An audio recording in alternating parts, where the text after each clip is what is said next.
Last के भाई बस 4 दिन बचे अपने कोरिया में, जिसमें से 2-3 दिन तो बुसान में चले जाएंगे, फिर वापस आऊँगा और फ्लाइट लूँगा। ये भाई जहाँ पे मैंने अपार्टमेंट ले रखा था अराउंड 5,000 रुपये पर नाइट में, वहाँ की पार्किंग है बेसमेंट वाली। मेरी गाड़ी खड़ी है इसमें देखो मल्टी लेवल पार्किंग है इस तरह की ना, वो ऊपर तक गाड़ियाँ लगी हुई है। तो यहाँ पे अपनी गाड़ी का नंबर डालना होता है 1237 और ये पिंक बटन दबाना होता है। दबा नहीं दबा? हाँ दब गया। अब ये शटर सा बंद होएगा और ये प्लेटफॉर्म जाएगा उड़ के और मेरी गाड़ी को ले आएगा आसमान में से। 2 मिनट के आसपास लगते हैं गाड़ी आने में। ये देखो भाई किया की K5 ये गाड़ी मैंने ले रखी है रेंट पे, सेडान गाड़ी है। अराउंड 2500 या 2600 इंडियन रुपीज़ में मुझे पर डे के लिए पड़ी है। 10 दिन के लिए लिए थी मैंने और इंश्योरेंस वगैरह लेके मतलब 30-32 हज़ार रुपये 10 दिन का खर्चा आया टोटल। चलो जी लगेज रखते हैं गाड़ी में और निकलते हैं।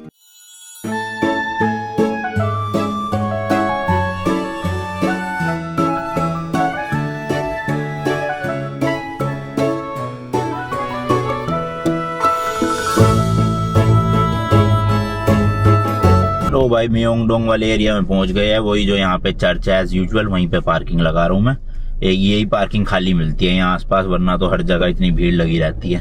तो यहाँ पार्क करके फिर खाने जाता हूँ मैं। सोचो तो गाड़ी लेने का थोड़ा तो डिसएडवांटेज है भाई कि खाना खाने के लिए भी पार्किंग के पैसे पे करने पड़ते हैं बार बार। ये है जी म्योंगडोंग एरिया। यहाँ देखो भाई साहब कितनी ऊंची बिल्डिंग बनी हुई है, सारी मस्त है ना।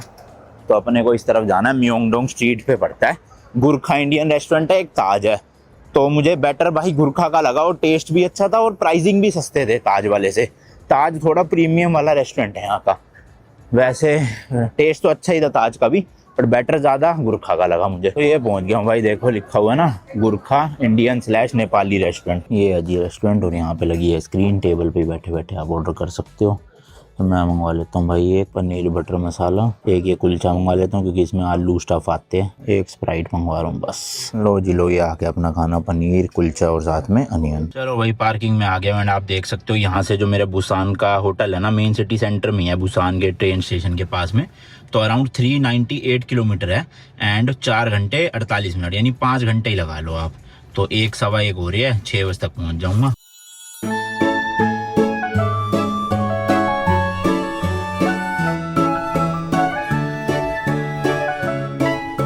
यहाँ साउथ कोरिया में जो गाड़ियाँ होती है ना, उसका स्टीयरिंग व्हील भाई ऐसे लेफ्ट साइड में होता है, अपने इंडिया की तरह राइट में नहीं।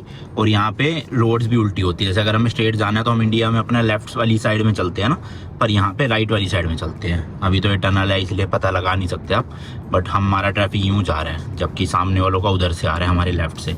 तो ये भी फ़र्क है यहाँ पे, तो थोड़ा सा रूल्स वगैरह समझने में ना दिक्कत होती है इधर। ऑल्सो भाई यहाँ साउथ कोरिया में गूगल मैप नहीं चलता, मतलब ऑन हो जाएगा बट नेविगेशन नहीं काम करेगा। तो इनकी अपनी ऐप है, एक है काकाओ मैप और एक है नेवर NAVER। तो मुझे बेस्ट लगती है नेवर, मैं नेवर ही यूज़ कर रहा हूँ सारी जाने के लिए, मतलब जिधर भी रूट लेना होता है मुझे। तो इनका काफ़ी डिटेल मैप है, मतलब आपको ये तक बता देता है कितने मीटर पे स्पीड ब्रेकर आने वाला है, कितने मीटर पे स्पीड कैमरा आने वाला है, कितने मीटर पे कौन सा कट लेना है, कहाँ लेना है, पूरी लेन मार्किंग दिखाता है। तो मैप तो ओवरऑल काफ़ी अच्छा है। अगर ये मैप अच्छा ना होता ना भाई, फिर तो यहाँ ड्राइविंग करना बहुत ज़्यादा कंफ्यूजिंग हो जाता है। इतनी मतलब अलग अलग जगह से रोड जा रही है, समझ ही नहीं आता कौन सा रास्ता कहाँ जा रहा होगा। तो नेविगेशन थोड़ा इजी कर देता है। एक बार अगर आपने यहाँ के नेविगेशन समझ ली ना, तो समझ लो आप कोरिया में अच्छे से ड्राइव कर लोगे बिना दिक्कत के। अब देखो टनल के बीच में ही जाम लग गया, बताओ क्या है ये। मुझे ना सही में फर्स्ट डे से ही समझ नहीं आ रहा कि इनके हाईवे और एक्सप्रेस वे पे जाम क्यों लगता है इतना ज़्यादा। मैं ठीक है कभी कभी लग गया, हो जाता भाई, एक्सीडेंट हो गया, चलो कुछ हो गया। यहाँ ना तो एक्सीडेंट होता, ना ही कंस्ट्रक्शन हो रही होती, ना ही रोड ब्लॉक होती, फिर भी पता नहीं लोग लाइन लगा लगा के एक्सप्रेस वे पे खड़े होते हैं। ये देखो धीरे धीरे 5-10 की स्पीड में चल रहे हैं। रीज़न कुछ नहीं पता, किसी को भी नहीं पता, ना पता चलेगा आगे जाके, ऐसे ही बस। अच्छा एक चीज़ और भाई, यहाँ पे इलेक्ट्रिक गाड़ियों की जो अपना नंबर प्लेट होती है ना, वो ग्रीन नहीं होती, ब्लू होती है। तो सामने देखो मेरे जा रही है आयोनिक ही बोलते हैं ना, इसे आयोनिक 6 है ये शायद से, और इसकी नंबर प्लेट ब्लू है, जबकि ये इलेक्ट्रिक गाड़ी है। तो ग्रीन नंबर प्लेट मैंने तो नहीं देखी, यहाँ पे ब्लू ही देखी है हर इलेक्ट्रिक गाड़ी में। टेस्ला वगैरह भी चलती है यहाँ, BYD की भी इलेक्ट्रिक गाड़ी है जो चाइनीज़ कंपनी है। और टैक्सी का नंबर प्लेट येलो होता है यहाँ पे, बाकी वाइट नंबर प्लेट नॉर्मल होता है। तो इस तरह से होती है। तो अभी भाई ये नॉर्मल हाईवे था और अब यहाँ से राइट लेते ही एक्सप्रेस वे पे चढ़ जाऊँगा मैं। होपफुली भाई वहाँ पे ट्रैफिक ना मिले अपने को। एक्सप्रेस वे पे भी ट्रैफिक हुआ बस फिर तो हो गया काम। तो लो जी लो, इधर हम एंटर कर चुके हैं और अभी फिलहाल इस एक्सप्रेसवे की जो स्पीड लिमिट है वो 80 किलोमीटर पर आवर की है यहाँ पर। शायद से आगे मेन एक्सप्रेसवे जैसे ही चौड़ा हो जाएगा ये थोड़ा और, वहाँ पर 100 की होएगी, क्योंकि 120 मैंने नहीं देखी भाई। ये देखो यहाँ भी जाम है भाई, लो हद ही हो गई भैया, हद ही हो गई। मतलब सीरियसली भाई एक्सप्रेसवे पे जाम क्यों लगा रखे है तुमने, समझ ही नहीं आ रहा मुझे तो। अगर इस एक्सप्रेसवे पे तो 110 की लिमिट है, ये देखो राइट साइड में दिख रहा है ना आपको वो डिजिटल स्क्रीन में। तो पहली बार मैंने साउथ कोरिया में 110 की लिमिट देखी, अभी तक हर जगह 100 की मैक्स देखी थी मैंने। तो ये एक्सप्रेसवे अच्छा है भाई। इसमें कितनी 5 लेन है भाई। जो सबसे एक्सट्रीम लेफ्ट है उसमें आपको दिखेगी ब्लू सी पट्टी दिख रही है, मैं इधर लेता हूँ फिर दिखाता हूँ। तो ये देखो भाई अभी आपको ब्लू सी स्ट्रिप दिख रही है ना जो, तो ये एक्चुअल में भाई बस लेन है। यहाँ पे इस वाली लेन में सिर्फ बसेस ही चल सकती है, नॉर्मल गाड़ियों को जाना अलाउड नहीं है यहाँ पे। फिर उसके बाद एक और है लाइन 2 3 4, तो 4 नॉर्मल लेन है और 1 बस लेन है, यानी कि भाई 5 लेन है इस हाईवे पे, एक्सप्रेसवे पे सॉरी। तो 5 लेन इधर 5 लेन उधर, 10 लेन का एक्सप्रेसवे है क्या भाई साहब। और सच बात बताऊं अभी तक मेरे को एक भी गली में, एक भी हाईवे पे, एक भी एक्सप्रेसवे पे कहीं पे भी भाई एक भी गड्ढा नहीं दिखा, बताओ। मतलब मैं 6 दिन से 7 दिन से ड्राइव कर रहा हूँ यहाँ पे, एक गड्ढा नहीं दिखा, एक गड्ढा। स्पीड ब्रेकर है पर गड्ढे कहीं नहीं है। और स्पीड ब्रेकर में भी एक यूनिक चीज है भाई यहाँ पे, नॉर्मल स्पीड ब्रेकर तो है ही है यहाँ पे, कुछ ना फेक स्पीड ब्रेकर भी है। फेक स्पीड ब्रेकर का मतलब स्पीड ब्रेकर एक्चुअल में नहीं है, मतलब उठा नहीं हुआ वहां से, लेकिन इन्होंने रोड को पेंट ऐसे कर रखा है कि वो स्पीड ब्रेकर की तरह लगता है और बंदा स्लो कर लेता है, जबकि वो स्पीड ब्रेकर नहीं है। तो ये भी अच्छी चीज है काफी ना। अब रियल स्पीड ब्रेकर तो है ही है, लेकिन वैसे वाले भी बहुत सारे हैं।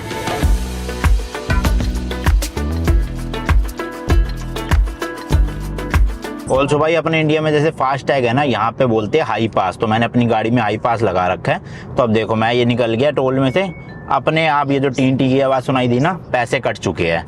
तो ये यहाँ के टोल गेट है, कहीं पे भी बैरिकेड नहीं होते, सीधा आप बस गाड़ी चलाते ले जाओ। और ये जो ब्लू कलर की पट्टी आई थी ना पीछे, उसका मतलब होता है हाई पास वाली लेन है।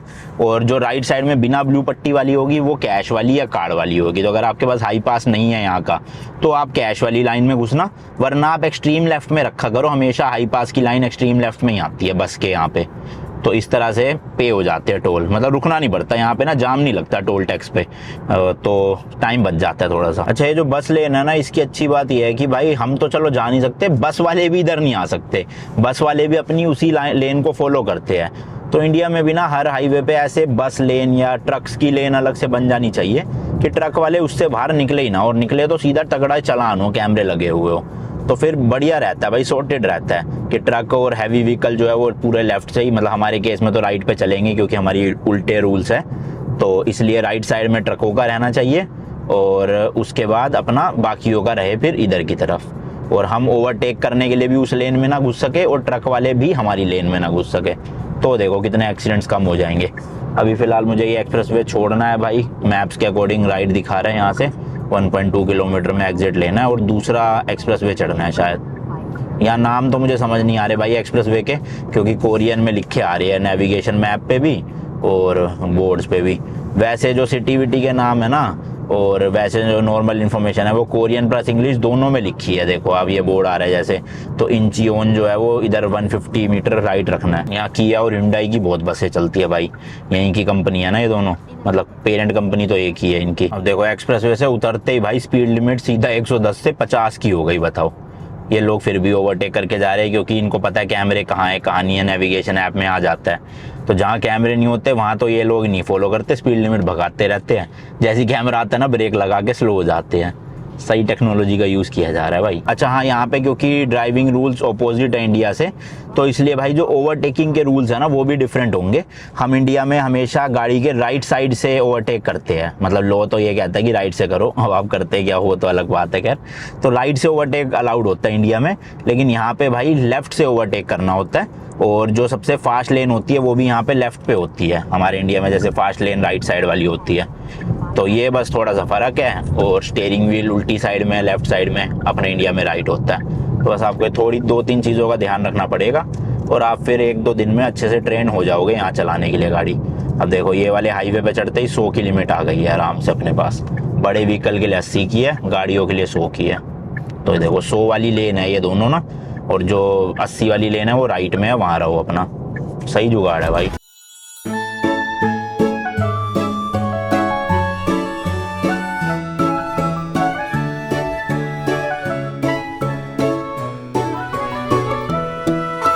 यहाँ पे ना भाई दो तरह के गाड़ी रोकने वाले प्लेसेस होते हैं एक्सप्रेस वे या हाईवेज पे।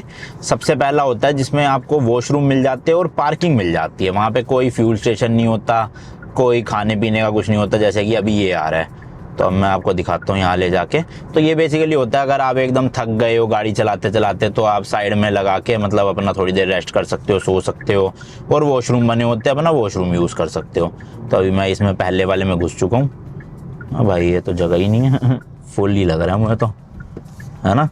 तो ये वॉशरूम बने हुए हैं, ये साइडों में लोगों ने गाड़ी अपनी पार्क करके थोड़ी देर वेट कर रहे हैं, बट जगह है नहीं भाई इस वक्त। हाँ ये रही एक है, चलो यहाँ लगाता हूँ मैं। अभी थोड़ा सा स्ट्रेचिंग कर लेता हूँ क्योंकि ऑलमोस्ट 100 किलोमीटर हो चुके हैं भाई। तो ऑलमोस्ट भाई 20 से 21 गाड़ियों की पार्किंग होगी, या थोड़ी ज़्यादा भी हो सकती है, इस तरह से देख लो। एंड अभी फिलहाल भाई 309 किलोमीटर और बचा है, 3 आवर्स 45 मिनट्स। एंड इधर देखोगे आप करंट ट्रिप 85 किलोमीटर चला चुका हूँ 1 घंटा 24 मिनट में, जिसमें ट्रैफिक भी मिला था बीच बीच में। एंड 16 की एवरेज निकाल रही है भाई, ये क्रेजी। और टैंक भी अभी पड़ा है, ठीक है 275। चलो जी आधे घंटे का रेस्ट कर लिया है, अब जरा यहाँ से निकला जाए फटाफट से। अब लगभग 200 किलोमीटर ना वन गो में खींचूंगा, जब 100 किलोमीटर रह जाएगा तभी रुकूंगा कहीं।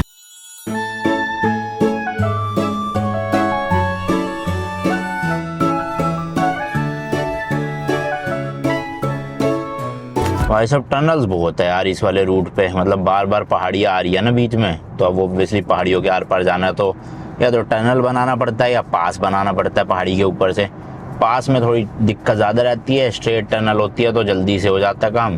तो ये काट काट के टनल बना देते हैं, जैसे कि जापान में भी आप देखोगे बहुत टनल्स मिलती है आपको देखने को। सेम कोरिया में भी यही हाल है भाई, मतलब पिछले 5 मिनट में 5 से ज़्यादा टनल क्रॉस कर चुका है। देखो एक और आ गई सामने, है बिल्कुल छोटी छोटी, क्योंकि पहाड़ियाँ भी छोटी छोटी है, मतलब कोई 200 मीटर, कोई 250 मीटर की, कोई आधा किलोमीटर मैक्स, तो है छोटी छोटी, बट आ बहुत रही है। तो लगातार चलती जा रही है, चलती जा रही है। उससे अच्छा तो एक बड़ा ही पहाड़ होता भाई, उसी के बीच में से मार देते। अब देखो ये निकले, अब अगली टनल फिर आ गई वो रही सामने, ये 250 मीटर की है। बताओ बहुत देर से टनल ही टनल दिख रही है, नज़ारे तो और कुछ दिख ही नहीं रहे। घुस गए भाई, कमाल ही हो गया जी। अच्छा शुरू में स्पीड लिमिट आई थी 110 किलोमीटर की, देन घट के भाई वो 70-80 हुई थी, फिर 100 हो गई थी, तो फिर 40-50 किलोमीटर तक 100 ही रही भाई वो। अब जाके जो है वो पूरा 110 की चल रही है कई किलोमीटर से। तो 40 किलोमीटर मैं चल चुका हूँ लास्ट वाली जो स्टॉप लिया था उसके बाद भी, और 26 मिनट में कवर कर दिए 40 किलोमीटर। तो वही 110 की कांस्टेंट स्पीड से चला रहा हूँ गाड़ी। अब देखो नज़ारे भाई सामने, प्रॉपर हिली एरिया दिख रहा होगा आपको, और थोड़े टाइम में भाई पानी भी दिखने लग जाएगा, क्योंकि मैंने बताया ना मैं बिल्कुल नीचे साउथ की तरफ जा रहा हूँ। बुसान साउथ में है और वहाँ पे बीचेस वगैरह भी बहुत है। तो अब जो थोड़े किलोमीटर, मतलब 100 किलोमीटर के बाद जो सड़क आएगी वो आप इस तरह से लगाना कि भाई एक तरफ होगा समुद्र उसके, तो मज़ा आएगा वहाँ ड्राइविंग करने का, जैसे मैंने ऑस्ट्रेलिया में करी थी उसी तरह की फील आएगी यहाँ भी। और जैसे जैसे भाई नीचे साउथ की तरफ जाते रहेंगे वैसे वैसे टेम्परेचर भी जो है ना वो थोड़ा गर्म होता जाएगा। अभी जैसे सोल सिटी में लास्ट के कुछ दिनों में 5 डिग्री 6 डिग्री तक पहुँच जा रहा था रात को 9-10 बजे, तो अब बुसान में इतना सीन नहीं होगा। अभी यहाँ पे फ़िलहाल 15 डिग्री है दोपहर के 3:30 बजे, और वहाँ पे थोड़ा ज़्यादा ही होगा, मतलब 6-7 डिग्री सेल्सियस का तो फ़र्क आ ही जाएगा वहाँ, मतलब थोड़ा गर्म होगा। और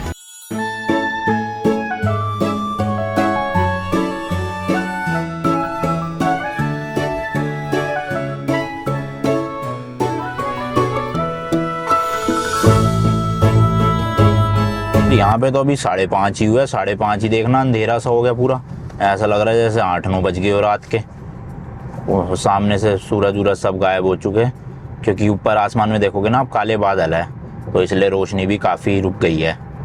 तो अभी जी टोटल डिस्टेंस बचा है केवल और केवल 80 किलोमीटर। अभी मैंने वन गो में 230 किलोमीटर खींच दिया है। बस अब एक ये पेट्रोल पंप आने वाला है, क्योंकि गाड़ी की रेंज भी अब 110 किलोमीटर की बची है। तो मैंने कहा पेट्रोल भी भरवाते हैं यहाँ रुक के, और मैं समोसे लाया हुआ हूँ, समोसे खा लेंगे, प्लस आपको थोड़ा सा यहाँ का जो प्रॉपर वाला रेस्ट एरिया वो दिखाता हूँ। एक तरह का तो मैंने आपको दिखा दिया जिसमें सिर्फ पार्किंग और वॉशरूम बने होते हैं। अब दूसरा मिलेगा यहाँ पे जो अपने इंडिया में भी होते हैं जनरली, कि रेस्टोरेंट टाइप बने होते हैं खाने पीने के लिए, वॉशरूम बने होते हैं, पार्किंग होती है और पेट्रोल पंप होते हैं। तो वो मैं आपको दिखाता हूँ साउथ कोरिया में कैसा है। तो ये एक्सप्रेस वे ना अभी 44 किलोमीटर का बचा है, और इस एक्सप्रेस वे पे ये लास्ट सर्विस स्टेशन है। तो मैंने कहा रिस्क नहीं लेते, इसी वाले पे रुकता हूँ। ये देखो भाई बोर्ड आ गया। ये तो चलो अपने इंडिया में भी कॉमन है भाई, बोर्ड आते रहते हैं कि कितने मीटर पे है, कितने किलोमीटर पे अगला। अब इस इन बोर्ड में ना लेकिन इलेक्ट्रिक चार्जर्स का भी मेंशन है। पेट्रोल वाला जो पंप होता है उसका तो मेंशन होता ही है, साथ में इलेक्ट्रिक चार्जिंग स्टेशंस का भी मेंशन होता है कि यहाँ पे अवेलेबल है। तो कोरिया में मैंने ये तो देखा भाई, ईवी का इंफ्रास्ट्रक्चर काफ़ी बेटर है यहाँ पे इंडिया के मुकाबले। तो लो जी पहुँच गए। देखो ये फेक था, जो स्पीड ब्रेकर था ना, येलो कलर का बना तो रखा है पर था असली नहीं।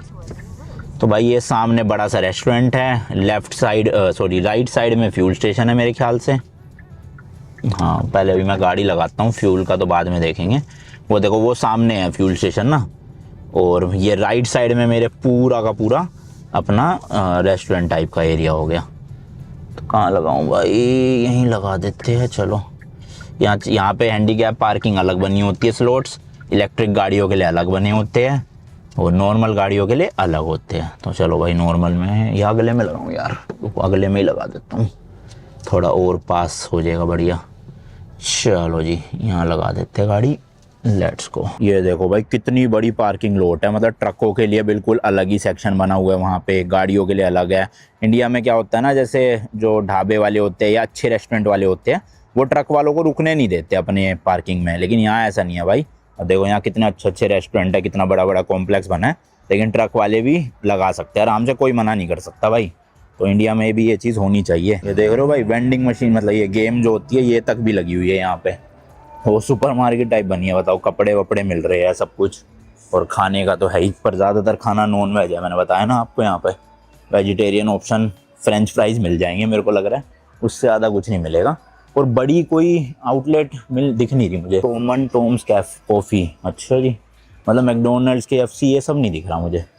एक सुपर मार्केट है यहाँ पे, फ्रूट्स वगैरह मिल रहे हैं, देखता हूँ कुछ फ्रूट्स अच्छे मिल रहे होंगे तो ले लेता हूँ भाई। सेब मिल रहे हैं भाई 16,000 वॉन के 2 किलो, यानी इंडिया के 1000 रुपये के, तो 500 रुपये किलो हो गए सेब। बाकी देखोगे ना ड्राइड चीज़ें ज़्यादा मिल रही है यहाँ पे, प्रिजर्व करके जो रखी होती है, और इधर सारा फ्रोज़न है नॉन वेज वगैरह भी।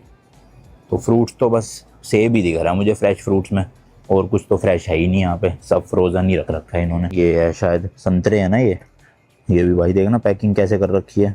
20,000 के कितने किलो है, 5 किलो, यानी कि इंडिया के 1600 रुपये के 5 किलो संतरे ही है ना, क्या है भाई ये, लगा तो संतरे जैसे रे। आप बताना यार क्या लिखा है। एज यूजुअल भाई अपने को तो कुछ भी नहीं मिल रहा है यहाँ पे खाने लायक, वेज नॉन वेज ही है सारा।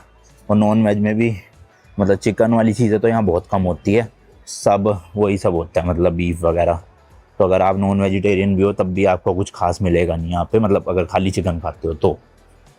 ये क्या भाई पकोड़े से मिल रहे हैं, कुछ नहीं कह सकते वेज है नॉन वेज है। मॉल टाइप क्या भाई, प्रॉपर मॉल ही लग रहा है मुझे तो। देखना कपड़ों की दुकानें इतनी सारी। इंडिया में मैंने कई सारे ऐसे स्टॉप्स देखे हैं जहाँ पे बहुत बड़े बड़े शोरूम्स बने होते हैं हाईवे पे, स्पेशली राजस्थान जब जाओगे ना आप उस तरफ, जयपुर जाओ या उधर जैसलमेर साइड जाओ। पर यहाँ पे तो ये लगभग हर जो फ्यूल स्टेशन है देखो ATM सब लगे पड़े हैं भाई। यार कैश भी निकालना है मुझे, निकाल लूँगा अभी, निकाल ही लेता हूँ। तो भाई मैक्सिमम 3 लाख वोन ही निकल पा रहे हैं इंडिया के, अराउंड 17-18 हज़ार रुपये, और 4,800 वोन फीस लग रही है। तो कंफर्म कर देते हैं निकल जाए बस, क्योंकि मेरा कैश सारा ख़त्म पड़ा है। हाँ रिसिप्ट भी दे दो भाई, हो गए भाई, हो गए, शायद निकल जाएंगे। पर्ची पहले आ गई, कैश नहीं आया, दे दो भाई कैश भी। अच्छा कार्ड भी लेना,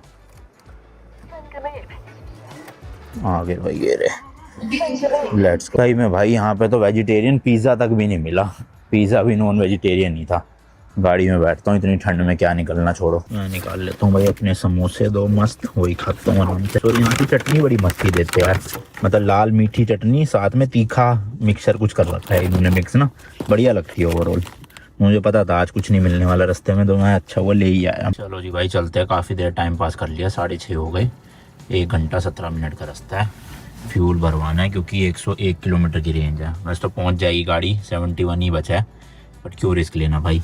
और एवरेज तो तगड़ी निकाल दी भाई, 18-19 के आसपास की निकली है एवरेज। 16 की तो हो गई पूरे उसमें, बट अभी जो करंट ट्रिप थी ना वो रीसेट हो गई, उसमें आ रही थी। तो ये सामने फ्यूल स्टेशन है सेल्फ के नाम से। तो जी देखो इस तरह की मशीन होती है, और यहाँ पे भी यूरोप अमेरिका वगैरह की तरह कोई भी बंदा नहीं मिलेगा आपको मेजॉरिटी स्टेशन पे। कुछ कुछ स्टेशन में बंदे मिलते हैं, बट यहाँ पे देखो अब कोई नहीं है, मुझे खुद से करना है। डीजल का रेट चल रहा है 1569 कोरियन वोन पर लीटर, और गैसोलीन मतलब पेट्रोल का रेट है 1709 वोन पर लीटर। तो वही 16 या 17 से डिवाइड कर लो, तो भाई लगभग 95 रुपये डीजल है और 100 रुपये पेट्रोल है। तो खुद से ही कार्ड वार्ड डालना पड़ेगा भाई। और यहाँ पे ना ये ब्लू कलर होता है भाई डीजल का, और येलो कलर की नोब होती है पेट्रोल की। आप वैसे तो इसको स्कैन करके मतलब ट्रांसलेट करके पता भी लगा सकते हो क्या होता है क्या नहीं। और ये स्टैटिक का एक बटन दे रखा होता है भाई, ये आग लगने से बचाने के लिए होता है। तो एक बार इसको प्रेस करके फिर निकाल के आप लगाओगे ना, तो स्टैटिक इलेक्ट्रिसिटी की वजह से आग नहीं लगती। तो ये चीज़ सही है भाई यहाँ पे। अब अपना पहले तो भाई नोब खोलते हैं इसका, और मेरी पेट्रोल गाड़ी है क्योंकि, तो पेट्रोल आएगा। और उधर देखो सारा इलेक्ट्रिक गाड़ी होगा भाई, वो सामने आप देख रहे हो कितने सारे लगे हुए हैं ना। चलो अपना तो पेट्रोल डलवाए, फुल करवा लेता हूँ, वापसी भी तो आना है। इंग्लिश में आ गया भाई, तो पहले लगाते हैं इसको अंदर। अभी तो चला नहीं, बस भाई मेरा कार्ड चल जाए, क्योंकि अगर मैंने भर लिया और कार्ड नहीं चला, देखो अब ये कह रहा है प्रेस करो पहले। यार इंग्लिश में क्यों नहीं आ रहा? तो जी यहाँ डालते अपना कार्ड जिससे पेमेंट कटेगी, डल गया है। अब हमें डालना है गैसोलीन यानी कि पेट्रोल। ये क्या भाई इंग्लिश में बताओ ना, कोरियन में तो समझ ही नहीं आ रहा मुझे, ट्रांसलेट ही का। अच्छा नहीं है ना, लिखा है इंग्लिश में, क्रेडिट कार्ड है। फुल करना है, थोड़ा सा कंफ्यूजिंग है भाई। हो गया क्या? कार्ड निकाल लिया, पता नहीं क्या क्या बोले जा रही है भाई, समझ नहीं आ रहा। अच्छा हो गया हाँ चल गया शायद। आ रहा है क्या? आ रहा है भाई, आ रहा है पेट्रोल निकलना शुरू, यानी कार्ड मेरा चल चुका है। चलो शुक्र है भाई, मेरे को डर था कि कार्ड चल नहीं रहा होगा। और ये भी बंद हो चुका है रात के टाइम ना, तो कोई हेल्प भी नहीं मिलेगी यहाँ। तो देख सकते हो भाई वहाँ पे लिखा भी आ रहा है कितने वोन का डल गया और कितने लीटर डल गया। तो 10 लीटर तो ऑलमोस्ट जा चुका है भाई, और 1709 पर लीटर है, मैंने बताया आपको प्राइसिंग। और ये ध्यान से करना भाई कि येलो कलर जो है वो पेट्रोल का है, और जो ब्लू वाला है वो डीजल का है। तो मेरी पेट्रोल गाड़ी है इसलिए पेट्रोल ही डालना है, गलती से कहीं पता चले डीजल डाल दूँ मैं। तो टोटल भाई 52,920 का पेट्रोल डाला अपनी गाड़ी में। 30 लीटर, 30 भी का 31 लीटर ही हो गया लगभग। तो ये इंडिया के हो गए भाई मोटा मोटा आप लगा लो 3000 या 3200 रुपीज़ के आसपास 31 लीटर। तो वही 100 रुपये लीटर पेट्रोल पड़ रहा है यहाँ पे, आप मान के चलो। ये देखो भाई इस तरह का पेट्रोल पंप है यहाँ पे, 2 मशीन इधर है 2 उस तरफ है, और लगा दिया गाड़ी। चलो भरते हैं अब। चलो जी चलो निकलते हैं यहाँ से। तो अब आज मैंने आपको पेट्रोल पंप भी दिखा दिए साउथ कोरिया के, हाईवे तो ऑलरेडी दिखा ही रहा हूँ सुबह से, एक्सप्रेस वे भी दिखा ही रहा हूँ मैं, टोल गेट्स भी दिखा दिए कैसे कैसे क्या क्या काम करता है, और parking areas, rest stop, restaurants, सब कुछ ही दिखा दिया ऑलमोस्ट।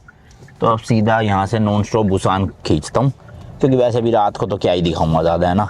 रोड 70 किलोमीटर है, 1 घंटा दिखा रहा है, पहुँच जाएंगे फटाफट से, चेक इन वेक इन करूँगा फिर आराम से। और मैं जब जापान गया था ना, तो मुझे लगा था मैंने अभी तक जितनी भी कंट्रीज घूमा है सबसे ज़्यादा टनल जापान में ही दिखी थी मुझे, बट भाई मैं गलत हूँ। सबसे ज़्यादा टनल मुझे आज साउथ कोरिया में दिखी है, सोल से बुसान जाने में। भाई इतनी टनल मतलब हद ही हो गई, जापान को भी पीछे छोड़ दिया टनल के मामले में इन्होंने, बहुत ही ज़्यादा टनल्स थी भाई साहब। और टोटल 400 किलोमीटर था ना, तो 400 किलोमीटर में से 300 किलोमीटर स्पीड 110 की रही है, अभी भी 110 की है इस वाले एक्सप्रेस वे पे। और 80, 90 या 100 किलोमीटर के लिए आप समझ लो कि स्पीड लिमिट कम हुई थी, जैसे कभी 80 हो जाती थी, कभी 70 हो जाती थी, कभी 100 भी हो जाती थी। तो मैक्सिमम 110 ही दिखी है, 120 यहाँ मेरे को लग नहीं रहा कोरिया में है ना कहीं पे। अपने इंडिया में तो 120 है भाई, यहाँ नहीं है।